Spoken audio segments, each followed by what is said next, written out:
Buenos días, hermanos. Vamos a abrir nuestras Biblias en el Evangelio de Juan. Hoy día vamos a comenzar una nueva exposición. Vamos a comenzar una larga exposición. En realidad nos va a tomar bastantes años completar el Evangelio de Juan. Y la intención que ahora tenemos, después de haber concluido la epístola a los Romanos, es poder estudiar, mi persona, poder exponer el Evangelio, todas las cartas de Juan, todos los escritos del apóstol Juan. Así que nos vamos a introducir en lo que se conoce como la literatura juanina.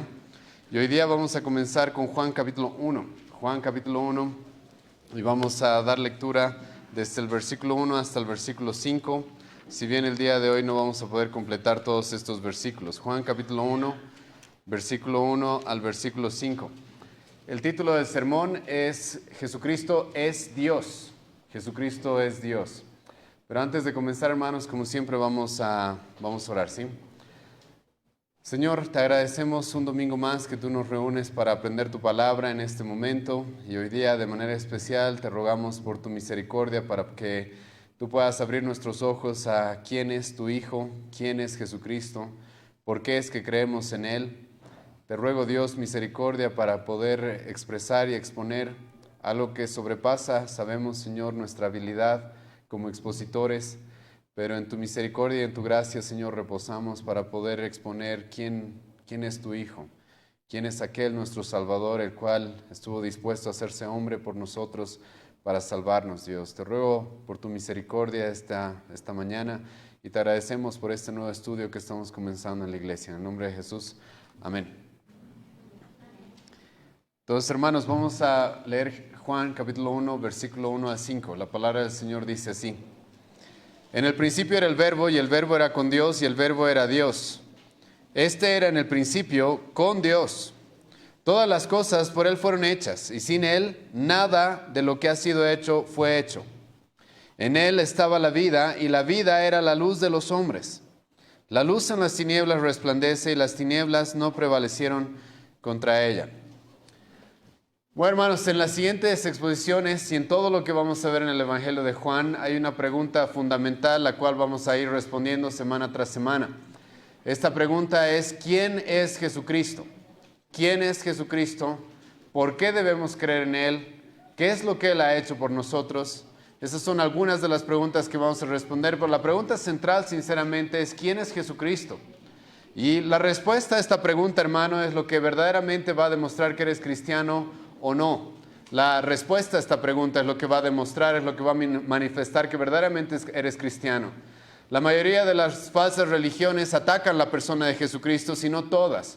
Todas las falsas religiones atacan la Escritura, eso es una realidad, pero en su gran mayoría atacan también a la persona de Jesucristo. ¿Por qué? Porque la Escritura da fe, manifiesta, revela quién es nuestro Señor Jesucristo. Entonces, cualquier persona que ataque la Escritura va a ser una de las primeras cosas que va a hacer es atacar quién es Jesucristo, quién es su persona, qué es lo que Él ha venido a hacer a este mundo. Pero el apóstol Juan quiere declararnos en todo este evangelio quién es Jesucristo de manera abierta, de manera explícita. Quiere mostrarnos desde el principio, como vamos a ver el día de hoy, para quién es nuestro Señor Jesucristo, y lo que el apóstol Juan no quiere dejar ninguna duda acerca de que Él es Dios. Pero antes de comenzar a estudiar un evangelio, hermanos, un nuevo libro, es muy importante nosotros reconocer un poco el contexto. ¿Dónde nos encontramos?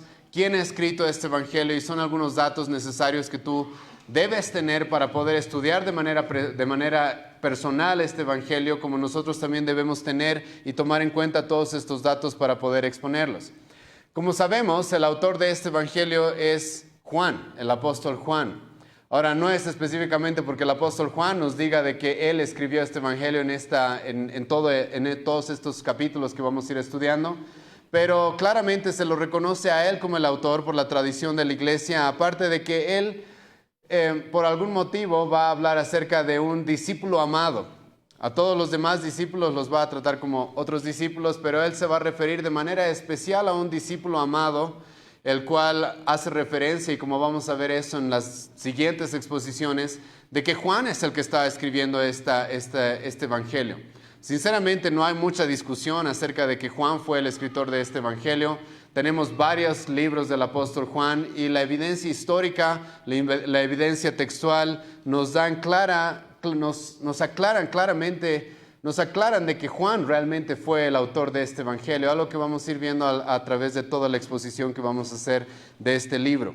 Ahora, ¿quién es Juan y por qué escribe su evangelio? Juan es uno de los discípulos especiales en la vida de Jesucristo. Es uno de los discípulos que tuvo un trato muy especial de parte de Cristo. Es más, es el único discípulo al cual cuando vayamos estudiando este evangelio, como también estamos estudiando el evangelio de Lucas, nos vamos a topar con que era un discípulo al cual el Señor Jesucristo realmente amaba. En una época, hermanos, en la cual no vivimos la perversidad que vivimos en nuestra época, este discípulo, por el amor que tenía con Jesucristo y la cercanía que tenía con Él, incluso nos lo vamos a encontrar reposando su cabeza sobre Jesucristo. Era un discípulo muy cercano a Jesucristo. Ahora, hay varios detalles por los cuales pudo haber sido tan cercano. Uno de ellos es porque era el primo de Jesucristo. No sé si sabían eso. La evidencia en el Nuevo Testamento nos dice, Marcos capítulo 15, versículo 40, Juan capítulo 19, versículo 25, de que el apóstol Juan era hijo de Zebedeo y de Salomé. Y la Biblia nos muestra de que esta mujer Salomé era hermana de María, la madre de Jesucristo. Así que Juan, junto con su hermano Jacobo, eran primos, eran familiares directos de Jesucristo. Y este discípulo, este apóstol, es conocido en general porque es reconocido de una manera muy especial. Este apóstol es reconocido normalmente por ser el apóstol del amor. ¿Y por qué se dice de que él es el apóstol del amor? Porque en todos sus escritos, desde el Evangelio hasta el Apocalipsis, vamos a encontrar muchas menciones acerca del amor, especialmente en el Evangelio y en sus epístolas. Por lo menos vamos a encontrar unas 80 menciones al amor. Ahora, esto, hermano, y este detalle que les estoy dando ahora es muy importante tomar en cuenta por dos razones. Una, para que tú cuando estudies la vida del apóstol Juan, y es lo que vamos a hacer, puedas notar la obra santificadora de Dios en él. El apóstol Juan es conocido históricamente por ser el apóstol del amor, pero en sus inicios no era conocido por ser alguien que realmente amaba mucho o mostraba mucho amor a las personas. Es más, Jesucristo mismo se refirió a Juan junto con su hermano como los hijos del trueno. ¿Por qué? En una ocasión, en el mismo Evangelio de Lucas que estamos estudiando en las noches, en el segundo turno, el apóstol Juan junto con su hermano, después de haber visto de que Jesucristo fue rechazado en una comunidad de Samaria, adivina qué es lo que pidió el apóstol Juan. Lo que pidió el apóstol Juan, el apóstol del amor, es que caiga fuego del cielo y que los consuma. Ahora, eso, hermano, es un detalle importante, porque ¿cómo es posible de que ahora este hombre que quería que caiga fuego del cielo sobre una comunidad entera por haber rechazado a Jesucristo, ahora lo conocemos como el apóstol del amor? Uno de los motivos más importantes, hermano, es la obra santificadora que Dios tiene sobre su pueblo. Los apóstoles no eran hombres perfectos y la Biblia nos los va a presentar como hombres realmente imperfectos. En toda la historia que nosotros tenemos en los 4 evangelios de los discípulos, vamos a encontrar que ellos tenían muchos defectos y el apóstol Juan no era exento a esto. Pero el apóstol Juan realmente tuvo un cambio radical, un cambio muy radical respecto a su persona, de haber sido conocido como el hijo del trueno, a luego haber sido conocido como el apóstol del amor. Y esto es por la obra que Dios hace, hermano, en todo su pueblo, incluidos los apóstoles también. La obra santificadora que Él hace en cada uno de nosotros, y el apóstol Juan es un ejemplo de esto. Ahora, hermanos, también es muy importante tomar en cuenta este detalle de que el apóstol Juan es el apóstol del amor, porque el apóstol Juan, en todos sus escritos, va a decir cosas muy fuertes.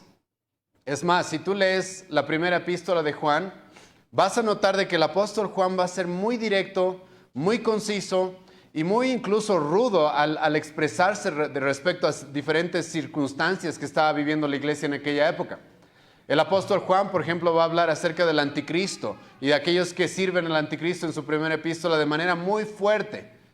El apóstol Juan va a hablar acerca de aquellos que dicen ser cristianos pero siguen viviendo en pecado y no va a dudar en decirles de que son hijos del diablo, de que le pertenecen al diablo.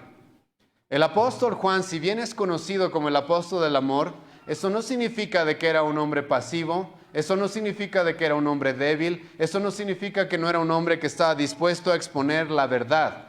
Y eso es algo, hermano, que vamos a ver a través de todos sus escritos. Ahora, específicamente el Evangelio de Juan tiene varios detalles que son importantes y que lo diferencian a los demás evangelios. El Evangelio de Juan ha sido escrito como el último evangelio en el primer siglo. El Evangelio de Juan, hermano, el 90% de lo que contiene no lo vas a encontrar en los otros evangelios, los evangelios sinópticos, como se los conoce, Mateo, Marcos y Lucas. El Evangelio de Juan va a tener 90% otras historias, otros relatos que no se encuentran en los otros evangelios. Ahora, ¿por qué sucede esto? Porque la Biblia, hermano, y la forma en la que el Espíritu Santo ha querido inspirar a los evangelios es de una manera complementaria, es de una forma complementaria. Si tú estudias los otros evangelios vas a encontrar de que cada uno tiene diferentes énfasis los cuales muestran a Cristo, quieren mostrarnos quién es Cristo, pero cada evangelio se va a complementar. Y es bastante obvio, hermano, de que el apóstol Juan, casi terminando el primer siglo del cristianismo, siendo el último de los apóstoles vivos, él ya tenía conocimiento de los otros evangelios y es bastante lógico de que él no haya vuelto a escribir lo mismo que ya decían los otros evangelios, ¿sí o no? Entonces él va a complementar aquello que ya nos enseñan los otros evangelios. Y lo va a hacer de una manera muy sorprendente, porque como he mencionado, él va a relatar, si bien no va a ser tan cronológico, no va a tener los detalles de un historiador como el evangelista Lucas, pero el apóstol Juan nos va a relatar 90% de cosas que los otros evangelios no nos relatan. Cosas sumamente importantes con la intención de que nosotros verdaderamente podamos conocer a Jesucristo. Ahora, déjame darte algunas características acerca de este evangelio y todo lo que Juan quiere respecto en todos sus escritos. Juan, como he mencionado, va a hacer énfasis al amor, pero Juan también va a hacer énfasis a otras cosas más. Juan va a hacer énfasis en la fe o en el creer. Juan va a hacer énfasis también en la verdad. Y estos tres conceptos, hermano, creo que son muy importantes cuando nos introducimos al Evangelio de Juan, porque vamos a encontrar que Juan va a mencionar muchas veces el amor, Juan va a mencionar muchas veces la fe, el creer, Juan va a mencionar muchas veces la necesidad y la importancia de la verdad. Y como un pastor en nuestra época dijo, el Evangelio de Juan está escrito en cierta manera, hermano, para que tú creas, para que tú ames a Cristo, porque Él es la verdad. Porque Él es la verdad. Y esa es la intención del apóstol Juan en todo este evangelio. Es más, él mismo nos dice que esta es su intención. Escucha lo que va a decir el apóstol Juan, Juan capítulo 20, versículo 31. Pero estas cosas se han escrito para que creáis que Jesús es el Cristo, el Hijo de Dios, y para que creyendo tengáis vida en su nombre. Vida en su nombre. Esa es la intención del apóstol Juan y él nos lo relata en su mismo evangelio. Yo les he escrito todas estas cosas para que ustedes sepan quién es Cristo y crean en Él y de esa manera tengan la vida eterna. Ahora, el apóstol Juan, de manera singular, particular, está luchando con una doctrina y unos herejes en aquella época, los cuales eran conocidos como los gnósticos. Y esto es importante, hermano, cuando leamos y cuando estudiamos este evangelio. Por ejemplo, cuando Mateo escribe su evangelio, ¿a quién está dirigiendo su evangelio Mateo? Mayormente, Mateo está dirigiendo su evangelio a los judíos. Y tú vas a notar cuando estudiemos y cuando leas el evangelio de Mateo, de que Mateo lo que quiere es que los judíos entiendan claramente que Jesucristo es rey. Es el rey prometido en el Antiguo Testamento. ¿A quién le escribe Lucas su evangelio? El evangelio de Lucas, al parecer, está mayormente dirigido hacia aquellos que no eran judíos. Hacia los griegos probablemente, él mismo tenía mucha influencia griega. Y por eso Lucas presenta a Jesucristo como el hombre, como el Hijo del hombre, algo que una y otra vez Lucas va a mencionar, haciendo referencia a la encarnación de Jesucristo y cómo Él es el hombre que Dios ha enviado a solucionar el problema más grande que tiene la humanidad. ¿Y cuál es el énfasis que va a hacer Juan? El énfasis que va a tener Juan, hermano, como lo vamos a ver el día de hoy desde el primer versículo, es de que Jesucristo es Dios. Jesucristo es Dios. Y ahora, ¿por qué el evangelista Juan tiene ese énfasis comenzando su evangelio? Porque como he mencionado, Juan está luchando contra lo que se conocía en aquella época, el gnosticismo. El gnosticismo, hermano, no podía concebir y aceptar de que Dios se haya hecho hombre. Eso es algo que no podían aceptar. El gnosticismo de aquella época, los griegos de aquella época, y hasta nuestra época todavía existen este tipo de gnósticos, creían en un dualismo, en un universo el cual está separado entre el bien y el mal, entre lo espiritual y lo físico. Y ellos creían de que Dios, siendo un ser espiritual, jamás, nunca puede entrar en contacto con la materia, nunca puede entrar en contacto con aquello que es físico. Porque aquello que es físico está contaminado por el pecado, está contaminado con la maldad, y el espíritu es bueno y la carne es mala, lo físico es malo. Entonces estas dos cosas nunca van a entrar en contacto. Incluso uno de los filósofos más importantes que ha tenido la cultura griega es Platón. Y él decía de que el hombre y Dios jamás se van a poder encontrar porque están completamente separados. Completamente separados. Los griegos de aquella época incluso no creían de que el Dios supremo realmente nos haya creado. Realmente haya creado este planeta, este universo. Sino que de ese Dios supremo habían ciertos dioses con D pequeña, emanaciones de dioses más pequeños, los cuales al corromperse podían de alguna manera haber llegado a entrar en contacto con esta materia. Pero Juan está lidiando con esto. Y lo que Juan quiere que entendamos es de que el Dios supremo, el único Dios verdadero, el creador del cielo y de la tierra, el Dios de la Escritura, sí se hizo hombre. Y Él no dejó de ser Dios.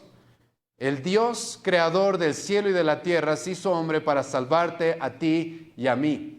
Y Jesucristo es Dios. Y esto, hermano, como vamos a ver a través de todo el Evangelio de Juan, es de suma importancia, porque si Jesucristo no es Dios, estamos en vano acá el día de hoy. En vano eres cristiano. Es imposible que verdaderamente seamos salvos. Si Jesucristo no es Dios, al mismo tiempo que si Jesucristo no fue hombre, es imposible la salvación. No existiría la salvación para nosotros y estamos perdiendo el tiempo el día de hoy. Pero el apóstol Juan nos va a dejar muy claro, y como he mencionado desde el principio de su evangelio, este hermano es un hombre directo que va directo al grano, si no va a dar muchas vueltas. Ahora no estoy despreciando por si acaso a Lucas, a Mateo, que ellos van a comenzar con la genealogía y el relato del nacimiento de Jesucristo.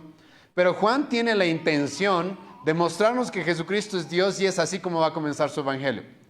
Escucha cómo comienza el versículo 1 y hoy día nos vamos a pasar solamente exponiendo este versículo.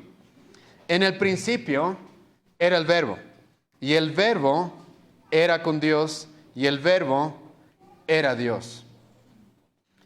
Desde el inicio de su evangelio, hermanos, Juan nos va a presentar de manera abierta, directa, frontal, quién es Jesucristo. Porque esta es una doctrina de principal importancia. Mucha gente en nuestra época, hermanos, se inventa un Cristo. Se inventa y tienen Cristos en su mente inventados por su propia imaginación. Pero si tú tienes un Cristo, hermano, por más de que le llames Jesucristo, por más de que le llames Jesús, por más de que le llames el Mesías, pero que no es el Cristo que nos presenta la Escritura, tú estás creyendo en un ídolo, tú estás creyendo en alguien que no existe. Es por eso, hermano, que tenemos 4 evangelios. Si hay algo que Dios quiere dejar muy en claro es quién es Cristo, ¿sí o no? Es algo que quiere dejar sumamente claro, quién es Cristo. Y eso es lo que va a hacer el apóstol Juan comenzando su evangelio. No va a perder el tiempo, no va a dar ningún saludo, va a comenzar directo y va a ir directo al grano para mostrarnos quién es Jesucristo, con este que es su tema central en todo este evangelio. Y Juan va a comenzar diciéndonos de que en el principio. ¿Por qué comienza Juan con esta frase, en el principio? ¿A qué te llama, a dónde te dirige esta frase, en el principio? ¿A dónde es que te lleva esto, hermano? ¿A dónde es que nos lleva? Esto es importante, ¿sí? Nos lleva, hermano, al primer versículo de la Biblia, ¿sí o no? Génesis capítulo 1, versículo 1. En el principio. Juan nos está dirigiendo, hermano, al principio de todas las cosas. Y escucha lo que Juan nos va a decir: en el principio era. En el principio era. En esta primera frase, hermano, lo que vamos a encontrar acerca de Jesucristo es de que Él es un ser eterno. Lo que vamos a encontrar en esta sección es la eternidad de Jesucristo. Ahora, ¿por qué vamos a afirmar eso y por qué estamos seguros de que Juan está enseñando eso en este pasaje? Jesucristo dice de que en el principio, en Génesis capítulo 1, versículo 1, ya existía alguien. Ya existía un ser. Eso es lo que Juan está diciendo en este pasaje. Y ahora tú te preguntas, ¿de dónde sacamos la eternidad de Cristo de esta simple frase? Hermano, todos los seres finitos y todos los seres creados son parte del tiempo. Son parte del tiempo. Pero aquí, comenzando el Evangelio de Juan, nos encontramos con alguien que no es parte del tiempo, con alguien que ya era antes del principio, con alguien que ya existía en el principio. Si tú no eres parte del tiempo, adivina qué eres. Eres eterno. Si tú no eres parte del tiempo, es porque eres un ser eterno, y es específicamente lo que Juan quiere que entendamos comenzando este evangelio. Jesucristo es el Dios eterno. Y Juan, hermano, está utilizando aquí palabras sumamente precisas, ¿sí? Sumamente precisas. Lamentablemente en el español a veces no podemos notar estas palabras. Pero cuando tú te introduces en el idioma original del Nuevo Testamento, en el griego, vas a encontrar de que los apóstoles y Juan en este momento, en este preciso versículo, está utilizando palabras sumamente precisas. Juan, hay dos palabras las cuales podría haber utilizado para decirnos de que alguien ya existía en el principio. Una de esas palabras podría haber sido la palabra griega ginomai. Esa palabra griega, hermano, se utiliza para hacer referencia a que alguien comenzó a existir, a que alguien fue creado, a que alguien tuvo un inicio, ¿sí? Es más, el mismo apóstol Juan va a utilizar esta palabra ginomai o ginomai en este mismo capítulo. Escucha lo que el apóstol Juan va a decir en el versículo 3. Todas las cosas por él, escucha esta palabra, fueron creadas o eran creadas. Ahí Juan utiliza la palabra ginomai, que está haciendo referencia de que algo comenzó a existir. Escucha lo que Juan va a decir en el versículo 6. Hubo un hombre enviado de Dios. La palabra hubo ahí es la palabra ginomai, que significa que hubo un hombre que comenzó a existir. Como vamos a estudiar en las siguientes semanas, Juan se está refiriendo ahí a Juan el Bautista. Y Juan utiliza en este mismo capítulo esta palabra, ginomai, que significa de que alguien ha comenzado a existir o algo ha comenzado a existir. Pero esa no es la palabra que va a utilizar para referirse a Cristo. Esa no es la palabra que va a utilizar para referirse al verbo de Dios, al logos de Dios. Juan, cuando dice que en el principio era, si Juan hubiera utilizado la palabra ginomai, nosotros creeríamos lo que los testigos de Jehová creen, que Jesucristo es un ser creado, que Jesucristo es un ser el cual comenzó a existir en algún momento. Y como he mencionado, en este mismo contexto, Juan utiliza esa palabra y la podría haber utilizado si realmente quisiera que nosotros entendamos de que Jesucristo es un ser creado, es un ser que comenzó en algún momento. Pero no es esa palabra la que Juan va a utilizar para referirse a nuestro Señor Jesucristo, sino que Juan va a utilizar la palabra griega eimi. Y esta es una gran diferencia, hermano, en este texto. Esta es una gran diferencia y algo que no pueden responder todos aquellos que niegan la deidad de Jesucristo, que creen que Jesucristo es un ser creado. La palabra eimi es utilizada para seres que ya existían, que ya estaban presentes, que no tuvieron un inicio, que no comenzaron a existir. Y en esta primera sección del Evangelio de Juan, El apóstol Juan nos presenta de manera directa y explícita de que Jesucristo es un ser eterno. En el principio era el Verbo. En el principio ya existía el Verbo. Aquí nos encontramos con un ser el cual no es parte del tiempo. No es parte del tiempo. Dios, hermano, no es parte del tiempo. Dios ha creado incluso el tiempo. Es por eso que a Jesucristo, ¿qué se le llama en el libro de Apocalipsis? El primero y el último. El alfa y el omega. ¿Por qué se utilizan esas expresiones para Jesucristo? Porque Él no es parte del tiempo. Él no pertenece a la creación. La creación está sometida al tiempo. La creación está sometida a un inicio y un final. Jesucristo no. Él es el principio y el final. Él no está sometido al tiempo. Él gobierna sobre el tiempo incluso. Y Jesucristo, el apóstol Juan nos relata, comenzando este pasaje, un ser el cual no pertenece al tiempo. Un ser eterno. Un ser que ya era en el principio. Ya estaba en el principio. Un ser que no fue creado. Un ser que ya existía en el principio.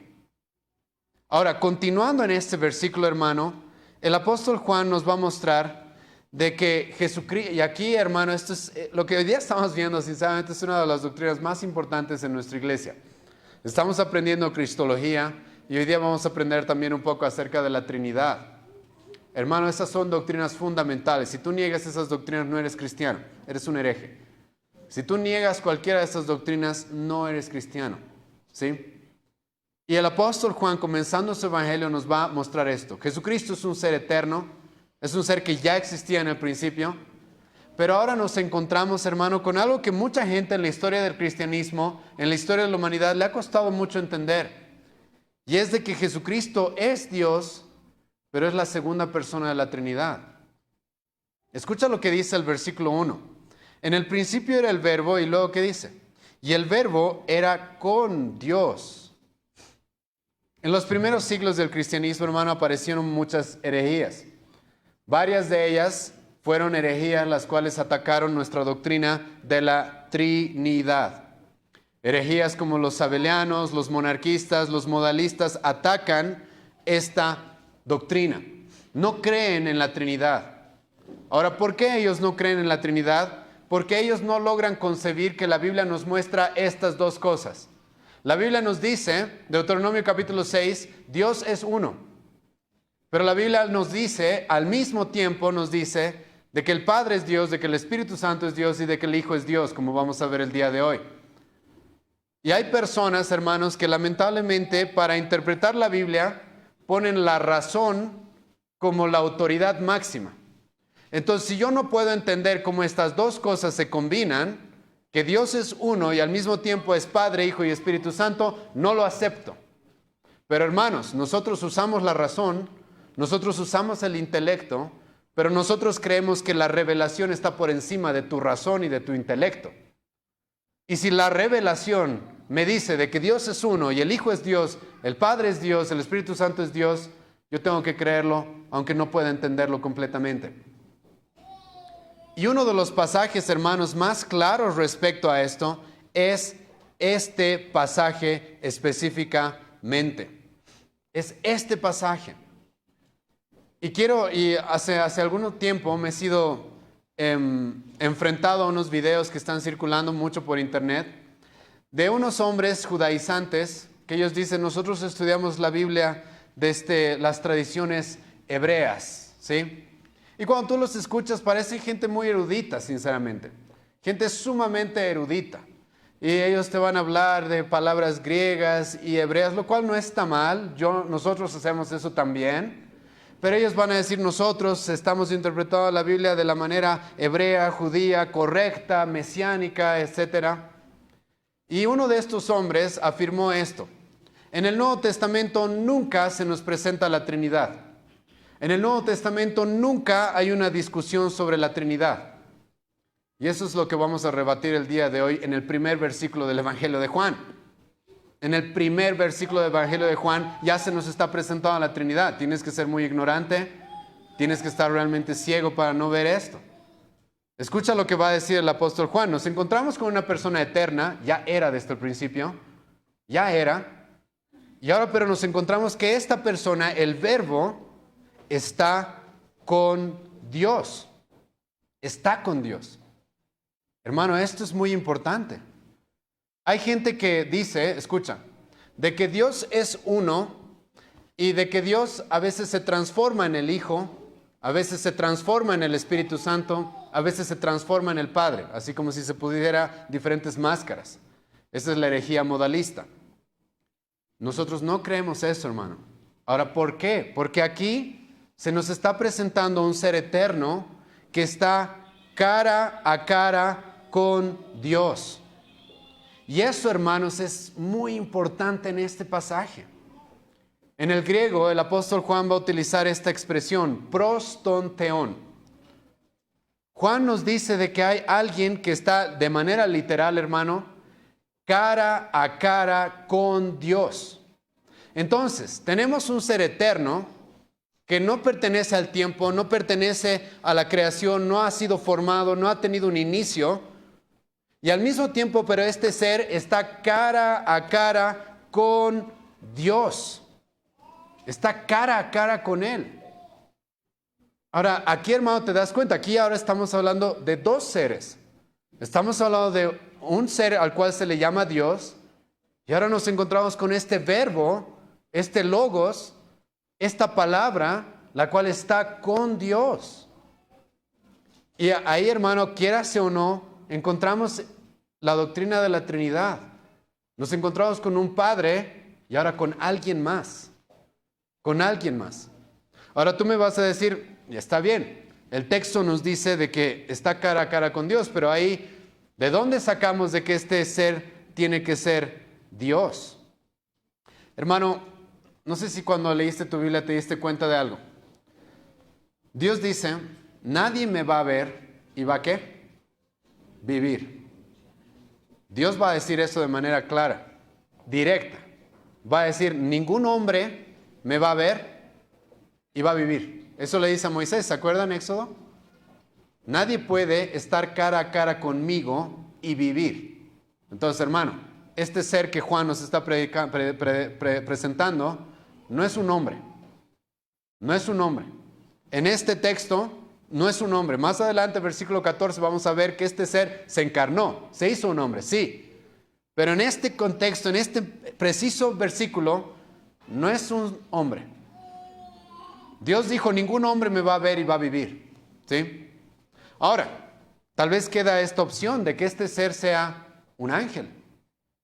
¿Has leído, hermano, Isaías capítulo 6? Pregunta, ¿los ángeles pueden estar cara a cara con Dios? Son seres que no han pecado, los ángeles que no han sido caídos, que no han seguido a Satanás, los ángeles escogidos según Pedro. No tienen pecado, pero ¿acaso los ángeles pueden estar cara a cara con Dios? En Isaías capítulo 6 se nos relata que el profeta Isaías vio una visión del trono de Dios y ángeles a su alrededor. ¿Y qué estaban haciendo los ángeles, hermano? Cubriéndose sus caras, cubriéndose sus pies, porque ellos mismos no pueden soportar la misma presencia de Dios. Ellos mismos no pueden estar en la presencia de Dios así cara a cara. Y como Juan mismo nos va a decir más adelante en este mismo capítulo, este verbo no solamente estaba cara a cara con Dios, sino estaba en el seno del Padre. Significa, así como un padre agarra a su hijo sobre sus piernas, cercano, así, de manera íntima, así estaba este verbo. Entonces nos encontramos con un ser eterno, pero que es prostonteón, está cara a cara con Dios. Ahora la pregunta es, ¿cómo puede ser esto? ¿Qué clase de ser es este, el cual puede estar cara a cara con Dios sin cubrirse, cara a cara con Dios sin morir? ¿Qué clase de ser puede ser este? Y para que te quede muy claro, escucha cómo el apóstol Juan termina este versículo. Y el verbo que dice, era Dios, theos en ho logos. El verbo es Dios. ¿Dónde está eso de que en el Nuevo Testamento no se habla nunca de la Trinidad? Ja, ja.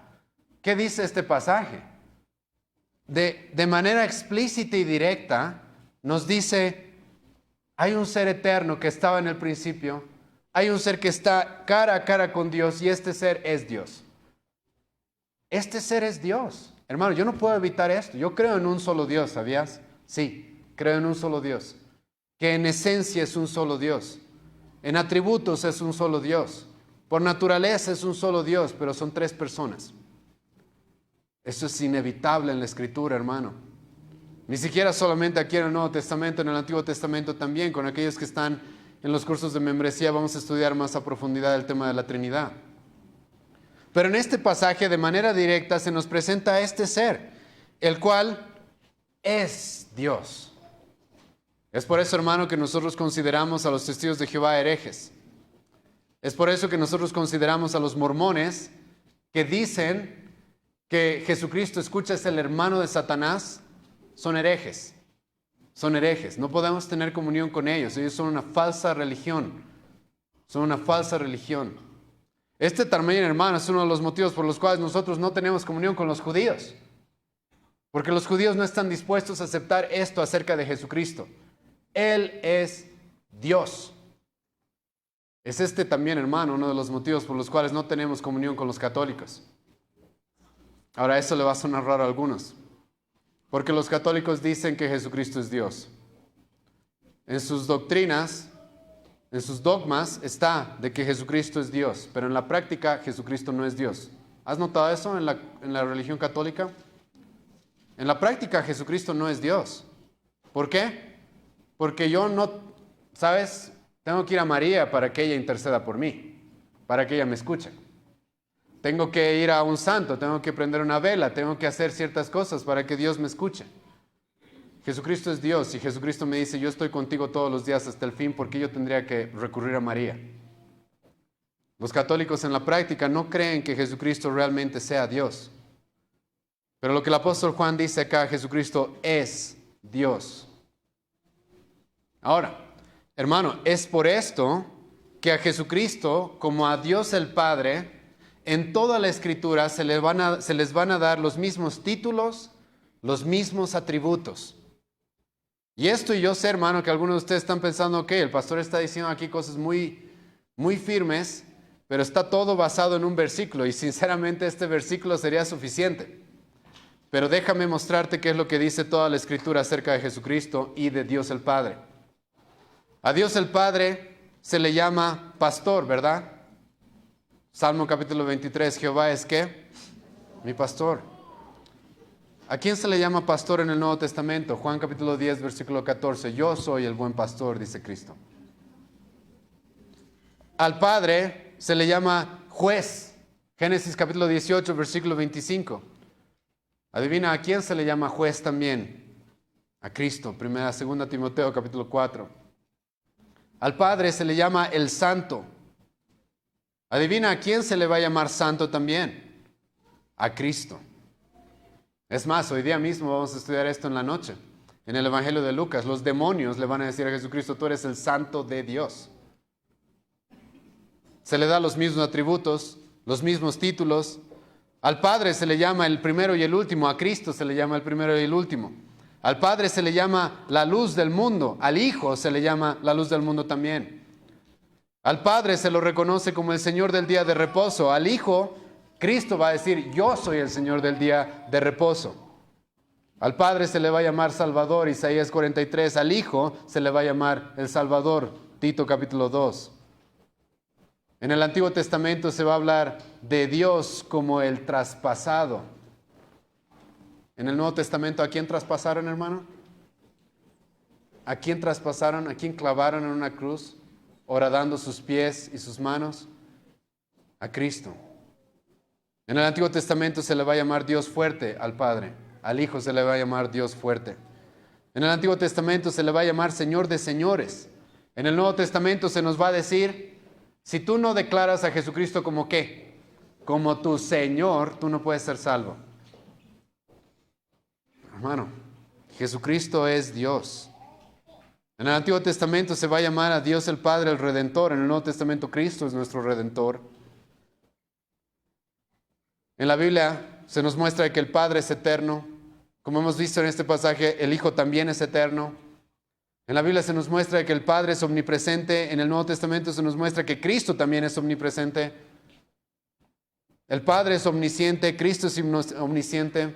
El Padre es omnipotente, Cristo es omnipotente. El Padre es inmutable, Cristo es inmutable. El Padre es soberano, Cristo es soberano. El Padre es glorioso, Cristo es glorioso en el Nuevo Testamento. Es más, Él es la gloria misma de Dios. Eso nos dice el Nuevo Testamento. Y el Antiguo también. En el Nuevo Testamento y en el Antiguo se nos presenta a Dios haciendo ciertas cosas, como Dios dando vida. En el Nuevo Testamento, ¿quién se va a decir que da vida? Eso vamos a estudiar la próxima semana o en 2 semanas. Cristo es el que da vida. En el Antiguo Testamento, Dios es el que perdona pecados. En el Nuevo Testamento, Cristo va a decir, yo soy el que perdona pecados. En la Biblia se nos va a mostrar de que solo hay uno que merece toda la honra, ¿verdad? ¿Quién? Dios. Y Jesucristo en Juan capítulo 5, eso vamos a estudiar en un tiempo en este mismo evangelio, Jesucristo va a decir, la misma honra que le tienen que dar al Padre, me la merezco yo también. Yo también me merezco la misma honra. Entonces, hermano, comenzando este evangelio, el apóstol Juan nos está presentando, escucha, a este verbo que es Dios. Es indiscutible de que aquel en el que nosotros creemos es el Dios eterno. Ahora, si eso no es suficiente, hay varias cosas más que debemos estudiar en este versículo. Y hay algo específicamente que tenemos que definir, y es la palabra verbo.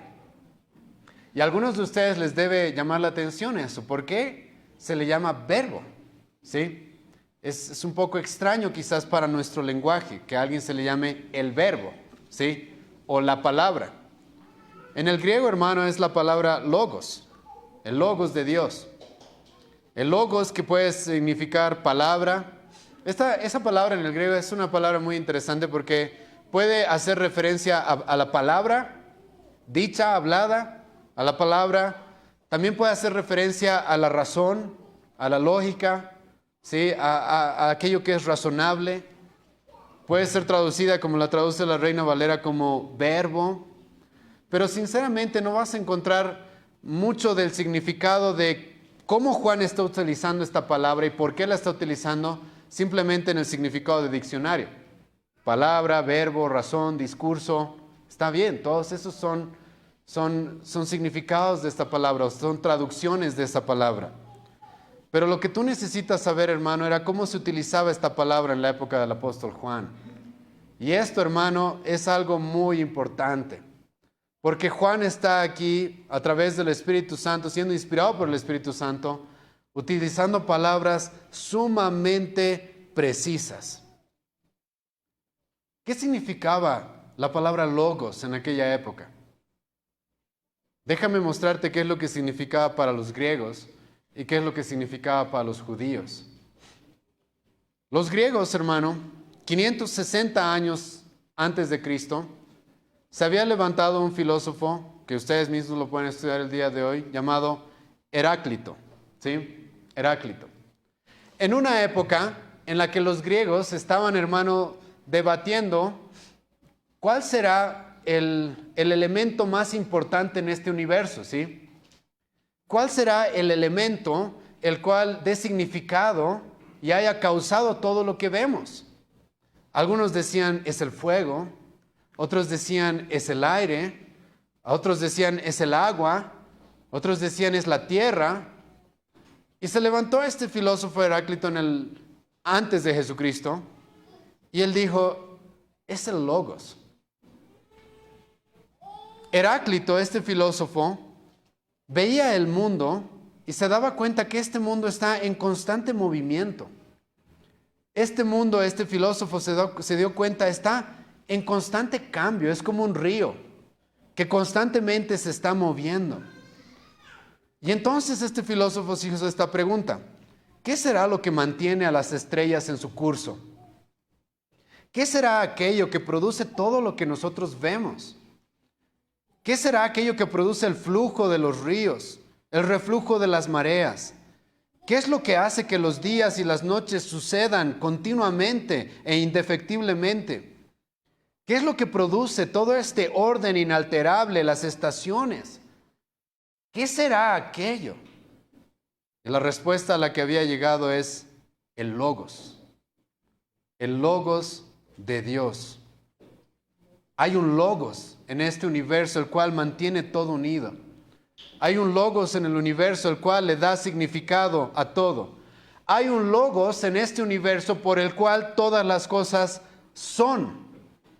Hay un Logos el cual sostiene todo, en el cual todo subsiste y por el cual todas las cosas son. Ahora, ¿qué relación tiene esto con el apóstol Juan? En la época del apóstol Juan había un filósofo conocido como Filón. Y Filón era un hombre que seguía las enseñanzas de Heráclito. Y Filón, igual que Heráclito, él creía que el Logos era el motivo de todo, el porqué de todo. El Logos era aquello que era más antiguo que el mundo. El Logos era aquello que Dios había utilizado para crear absolutamente todo. El Logos era parte de Dios mismo. Y este filósofo Filón, hermano, adivina dónde vivía.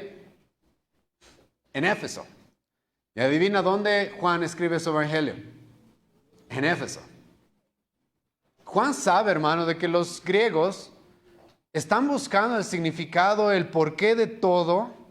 Juan sabe de que ellos están debatiendo y filosofando acerca de dónde surge todo el orden, todo el diseño, toda la creación que vemos, qué es lo que le da significado a todo esto. Y ellos llegaron a la conclusión de que es el Logos, y Juan les va a decir, Cristo, ese es el Logos. Yo le voy a poner nombre y apellido, va a decir Juan, ese es Cristo, como vamos a ver más adelante, y ya nos lo está presentando acá. Cristo es ese Logos. Todo se sostiene, todo es por el Logos, y ese Logos es Cristo. Él es el motivo de todo. Él es el que tiene todo sostenido. Él es en aquel en el cual todos subsistimos. Lo que Juan quiere decir es que Jesucristo es el creador de todo. Él es el que le da sentido y orden a todas las cosas. Juan, como el apóstol Pablo en Colosenses 1, versículo 17, va a decir de que Él es la razón de todo, hermano. Él es la razón de todo. Ahora, como he mencionado, Juan está siendo muy sabio, y esto realmente es inspiración divina, porque esta palabra Logos también tenía un gran significado para los judíos. Esta palabra Logos ya tenía un gran significado también para los judíos. Déjame explicarte por qué. Logos, en la cultura judía, normalmente se lo traducía no como verbo, como lo tenemos traducido aquí en la Reina Valera, sino se traducía como la palabra, ¿sí? La palabra. Y la palabra para los judíos, escucha, significaba el poder de Dios. La palabra significaba la salvación de Dios. La palabra para los judíos significaba, escucha, la vida y la muerte. Los judíos sabían que todo lo que Dios hacía, lo hacía a través de su palabra. La palabra, hermano, tenía mucho significado para los judíos. Y esto no es sin razón. Escucha lo que el Antiguo Testamento va a decir. Salmo 33, versículo 6, por la palabra de Jehová fueron hechos los cielos y todo el ejército de ellos, por el aliento de su boca. Salmo 119, versículo 20, el salmista dice que está buscando sustento en la palabra. El salmista dice, susténtame según tu palabra.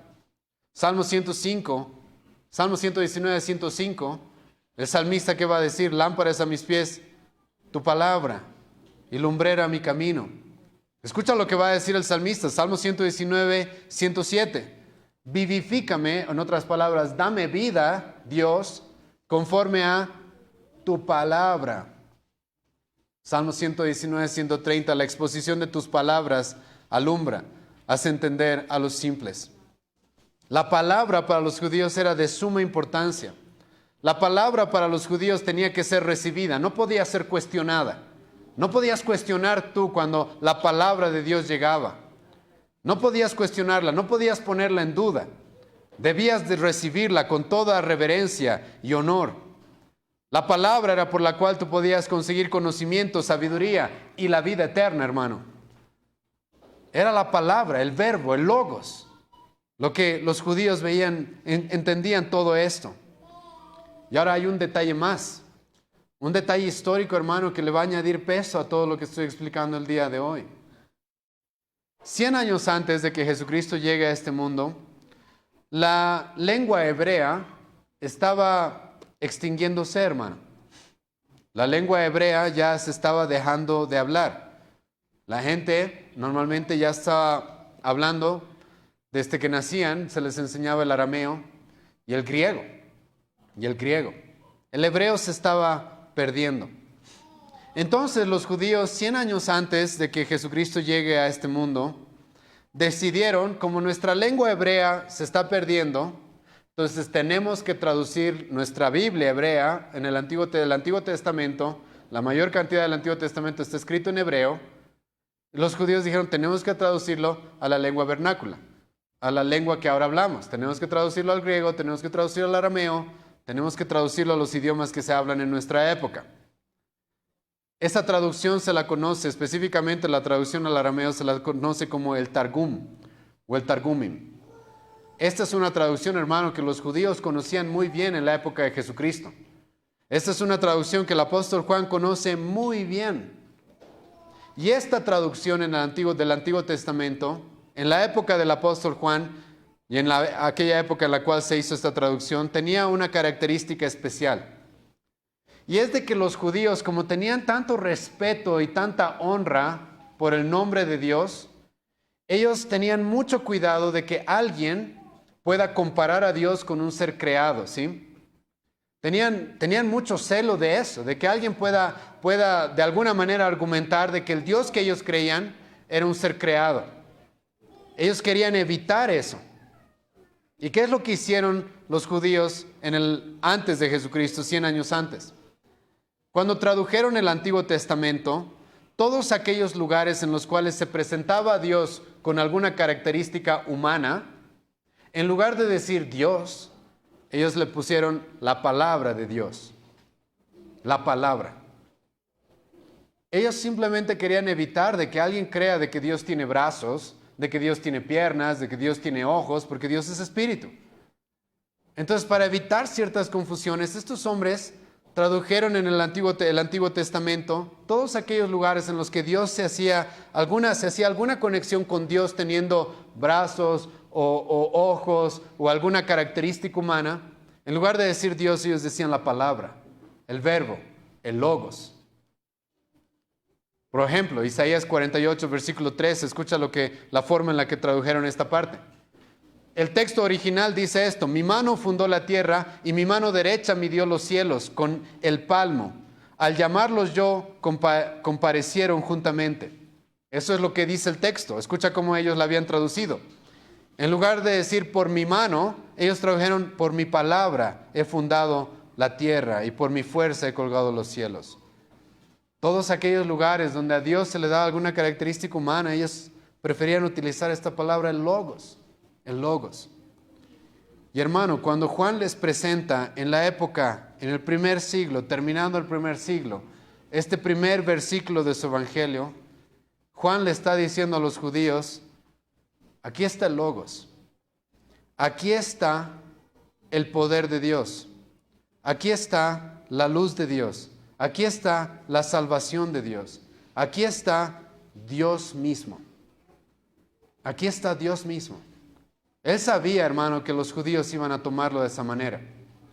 Y es más, algo que nos vamos a topar en todo el Evangelio de Juan es de que uno de los problemas principales que va a tener Cristo con los judíos, adivina cuál va a ser. De que Él va a decir, yo soy Dios. Eso es algo que no van a aceptar los judíos. Jesucristo decía, yo soy un maestro, perfecto, no hay problema. Discusiones, sí, tal vez, pero mucho problema no. Jesucristo podía haber dicho, yo soy un profeta, simplemente, no mucho problema, está bien. Pero Jesucristo dijo, yo soy Dios.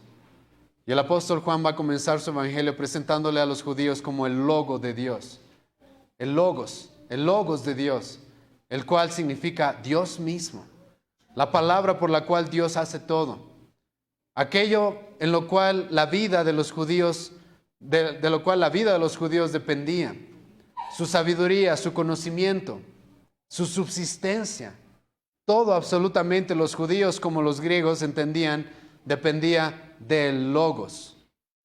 Y hermano, este es Cristo. El apóstol Juan está comenzando solamente su evangelio y nos está presentando a este Jesucristo.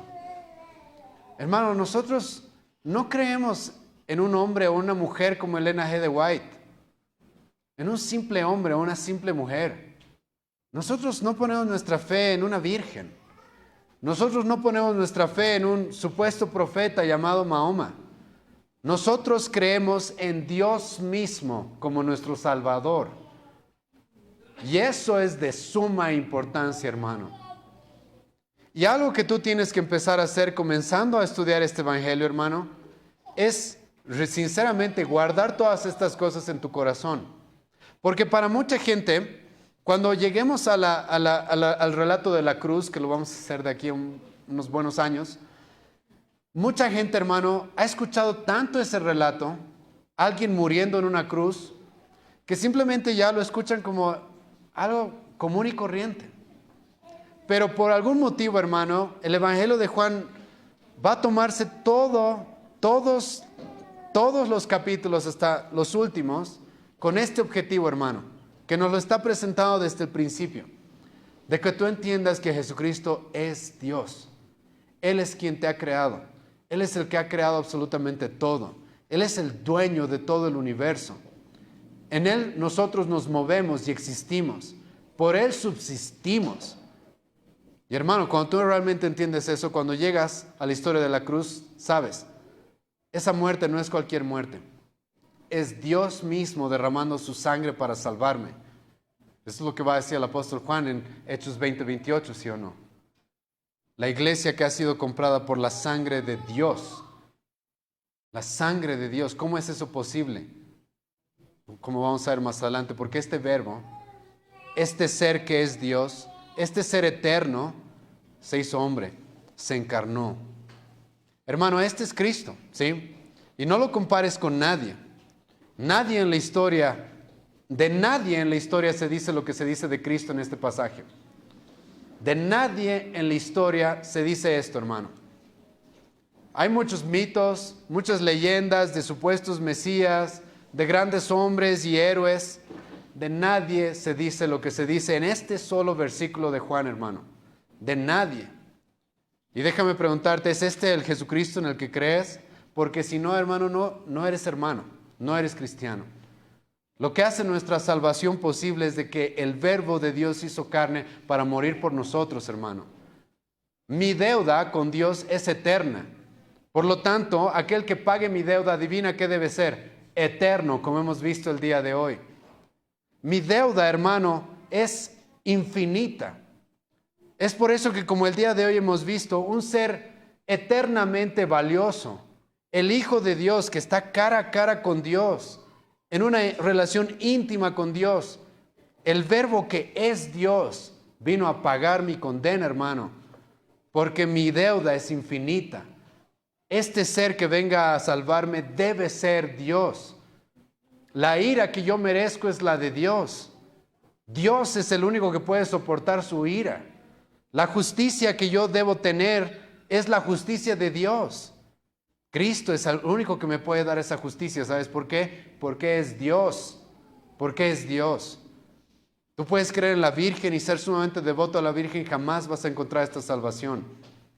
Tú puedes creer en quien quieras, ¿sí? Jamás vas a encontrar la salvación que la Escritura nos presenta, porque de nadie se puede decir lo que hemos visto el día de hoy. El Verbo de Dios, que era en el principio, que estaba con Dios y que es Dios. Vamos a orar, ¿sí?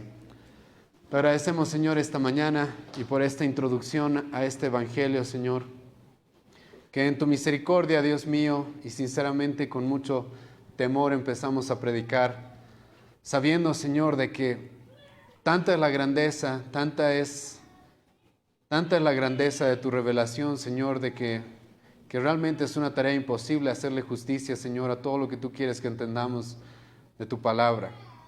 Pero te pido, Dios, de que puedas obrar en los corazones de mis hermanos el día de hoy y que verdaderamente puedas llenar nuestros corazones con un deseo de honrarte y glorificarte, y amarte y entender cuánto te necesitamos y cuán grande, Señor, es lo que tú has hecho por nosotros.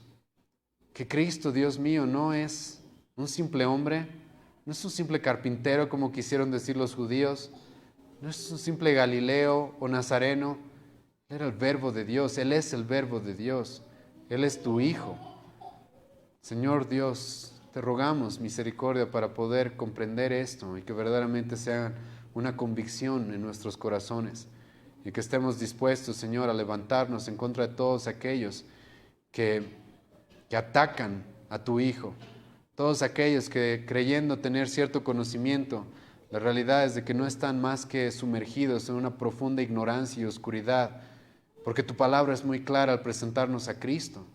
Tu palabra es muy clara al presentarnos a Cristo como el Verbo, aquel que ya estaba en el principio, aquel que está cara a cara contigo, aquel que es Dios. Oh Señor, ayúdanos a entender de que en Él está nuestra salvación, en Él está nuestro significado, por Él somos, en Él somos. Dios mío, te ruego misericordia para que tú puedas obrar a través de tu Espíritu en nuestra congregación y que nos dirijas, Señor, a través de este Evangelio. Nos dirijas y puedas edificar nuestras vidas de tal forma que verdaderamente, Señor, te glorifiquemos y te honremos por quién es tu Hijo y qué es lo que ha hecho por nosotros. En nombre de Jesús oramos, amén.